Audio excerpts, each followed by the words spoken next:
So welcome to you, and at whatever time it is that you are encountering this message, from whatever place that you are encountering this message, it is a joy to be here with you this morning. I just came out of an intensive several-day retreat with Shinzen Young, and he often says a phrase that I like, which is, "Welcome, it is well that you have come." And recently, I've been spending some time as, finding things to do in my apartment. We've all found many, many new activities to occupy our time indoors over the winter, even as it spreads into spring. We've still had some rainy days. And one of my projects has been to go through my old photo collection. Real photos, not just digital photos, but actual boxes and photo albums. And going through and kind of cleaning, consolidating, realizing, oh, some of these could probably just be digital. Some of these are precious, but also some of them probably aren't. I'm not even sure what they are, so I probably don't need to hang on to them. And going through, of course, there are a few photos of me in there at different times in my life, and I'm kind of looking at them, and occasionally I'd pick one up and I'd think, man, was that me? Like, who is that girl? And sort of falling into this imagination, this thought experiment of, if I was transported back into myself at that time, would I even know myself? Like, what was it like to be me then? And realizing that I could see these photos and maybe have a vague impression, but really, I am a very different self than I was. And I'm not sure exactly what it was like to be me back then.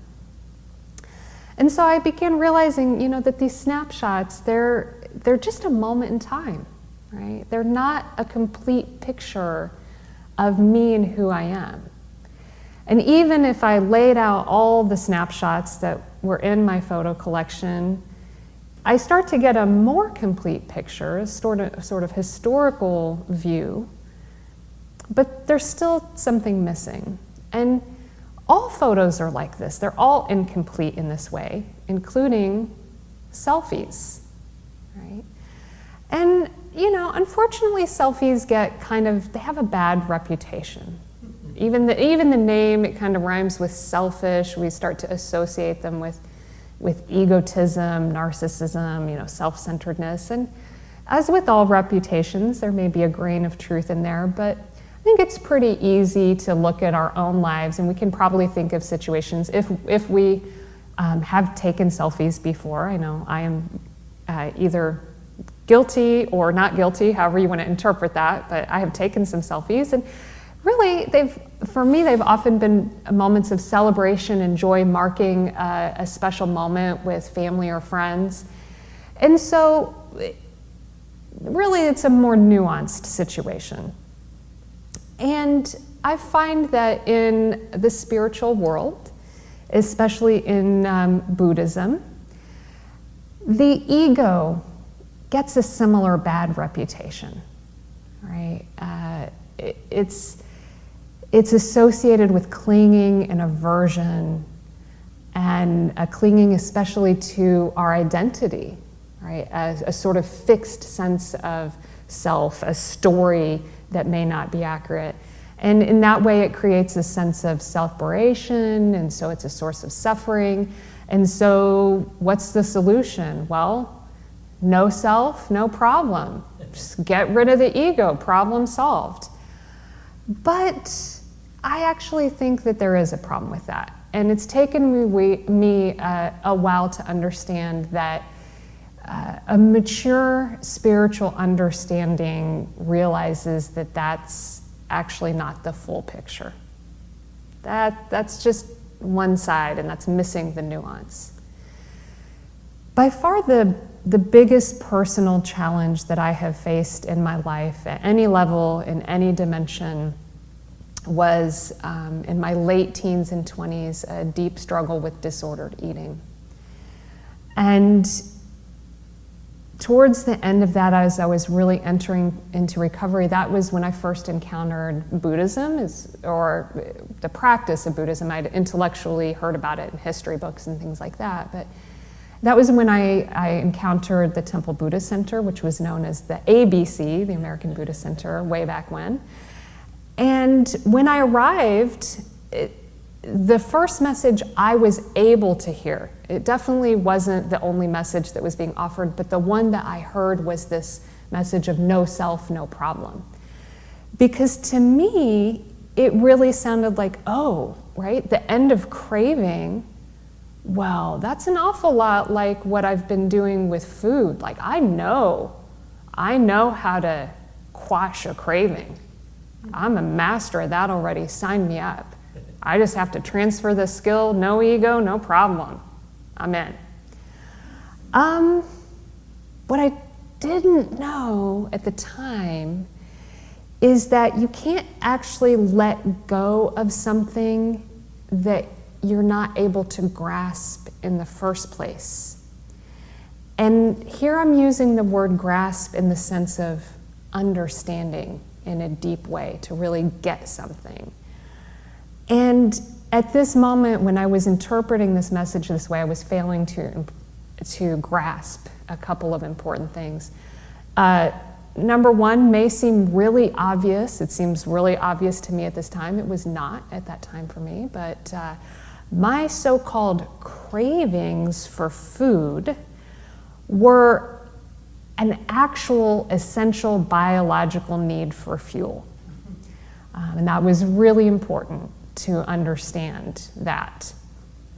But another more subtle yet equally important understanding that I needed to get to was that controlling food was a substitute for trying to find control in my life. I did not have a strong sense of self and who I was, and that led me to feel that I didn't have a sense of agency in the world. And so in this case, no self was a big problem. And I couldn't get beyond this or let go of any of this until I could grasp it, till I could actually see it for what it was. And you're probably guessing right, because you're listening to me right now, that I did find a way to come to an understanding, to grasp this and move beyond it. It was not an easy or an instantaneous process. I didn't just magically come into TBC and have an awakening and suddenly my life was okay. And I also had immense help from some very compassionate and skilled mental health professionals as part of that recovery, and I want to give a deep bow of gratitude to them. If they hear this message, they know who they are. And it took years, and in some ways I'm still relearning these lessons in a less dramatic, more subtle way over and over again. So it wasn't instant, it wasn't easy, but I do look at it now and I do see it as a miracle. It was a miraculous healing. And back then I also didn't have the language to describe this process that I was experiencing. But over the last few years, as my spiritual maturity has grown, I have been thrilled to find several different languages all pointing to the same process. And that's what I'd like to share with you here. You know, at TBC, we often talk about that we're really celebrating a meeting of Eastern philosophy and Western psychology.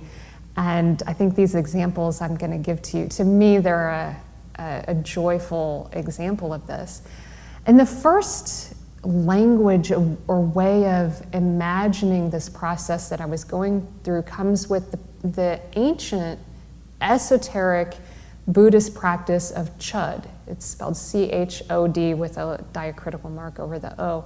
And it was developed by a Tibetan nun named Machig Labdron in 1055. So this is old wisdom. And Lama Tsultrim Alyon has written a book, developed a whole practice center, and has really modernized this teaching, and she actually gives it a modern name of feeding your demons. And so I think, that's one language. When I started to understand and read her writings, I was like, wait a minute, I know this process that she's talking about. I just didn't have a way to put it in a systematic language like she's doing. And then later I encountered something that was developed as a modern Western psychotherapeutic process or system developed by an American psychologist named Richard Schwartz just over the last few decades, and it's called internal family systems. And in this system, much like in the system of feeding your demons, it's all about this sort of nourishment of these parts of ourselves that aren't getting their needs met. And so here I was like, wow, they're using the same language, but when I start to understand both languages, I feel like they're talking about the same thing. And this is really ringing true with my experience. And I started to realize that then there's this modern mindfulness practice offered by Tara Brach, who sort of bridges this gap as a trained clinical psychologist and a practicing Buddhist Dharma teacher. And she developed this acronym for an algorithm, a process, a step-by-step way that we can see these areas where we're struggling in our life.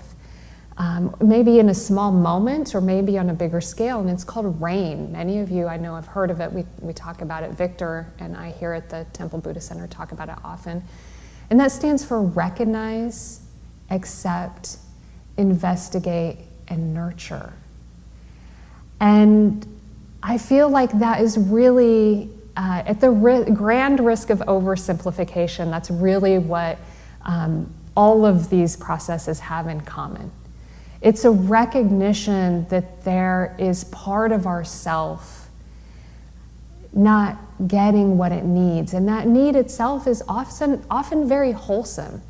My need for a sense of agency was a basic fundamental human need that is wholesome, just like the need for fuel that gives us the energy to move through and meet the challenges of waking life. But sometimes the way in which those needs are trying to be met are unskillful. And in the language of Chud, or feeding your demons, that they can kind of take on this monstrous demonic quality. They're scary. We feel that they're controlling us. We're not controlling them. In the example of internal family systems, they become parts that are sort of taking over the wheel. They're driving us to these locations that lead to separateness and feeling lost and isolated, and we don't know how to get back on the road we intended to get back on. And in all of these languages, it's all about recognizing, seeing the demon, acknowledging his presence, seeing the parts that are not getting their needs met, investigating, finding out what is the need, and accepting, realizing that that is just what it is.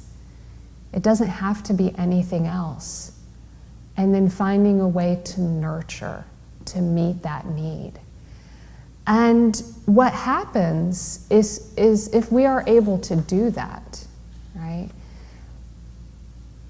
We find that these needs, if we can feed them, if we can nurture them, nourish them, suddenly they don't need to take over the steering wheel. They don't need to steal the show.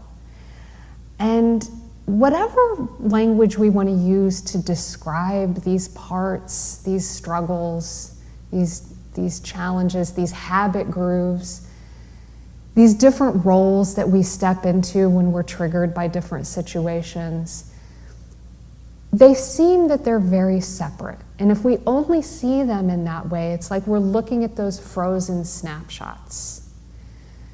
And if we just see that one selfie, we're not getting that complete picture of the whole self. And when we start to integrate these parts, it's like we're starting to put all those pictures together and something new emerges. But it's actually something that was there the whole time. It's the thing behind the pictures that allowed the pictures to be taken. And that is a picture of our authentic self.